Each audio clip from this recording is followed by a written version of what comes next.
মহাশূন্যে কৃত্রিম উপগ্রহ পাঠিয়ে তাতে নভোচারীদের সাময়িক থাকার ব্যবস্থা চালু হয়েছে আগেই। তবে সেই ব্যবস্থা আরও উন্নত করতে আন্তর্জাতিক মহাকাশ স্টেশনে যুক্ত করা হয়েছে বাতাসে ফোলানো একটি কক্ষ। কারণটি ছিল সেখানে ভাসমান হোটেল স্থাপনের সম্ভাব্যতা যাচাই করা। বিজ্ঞানীদের পরিকল্পনায় এই উদ্যোগের ফলে ভবিষ্যতে মহাশূন্যে ভ্রমণ এবং অবস্থানের প্রবণতা বাড়বে। বিস্তারিত জানাচ্ছেন সাদিয়া আফরোজ।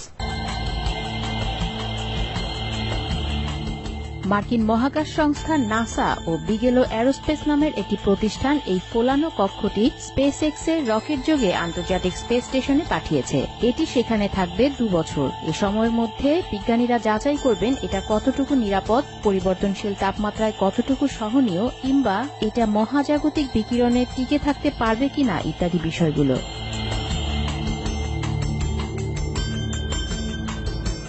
হোটেলটি সফলভাবে প্রতিস্থাপিত হলে মহাশূন্যে পর্যটকদের আনাগোনাও হবে নিয়মিত, আর তাদের আপ্যায়নের জন্য মহাশূন্যে নিশ্চয়ই অনেক হোটেলের প্রয়োজনও পড়বে। এছাড়া চাঁদ ও মঙ্গলে বসতি গড়তে গেলেও এ ধরনের ভাসমান কক্ষ বা হোটেলের প্রয়োজন। সেই লক্ষ্যে বিভিন্ন পরীক্ষা নিরীক্ষা শুরু করেছে নাসা।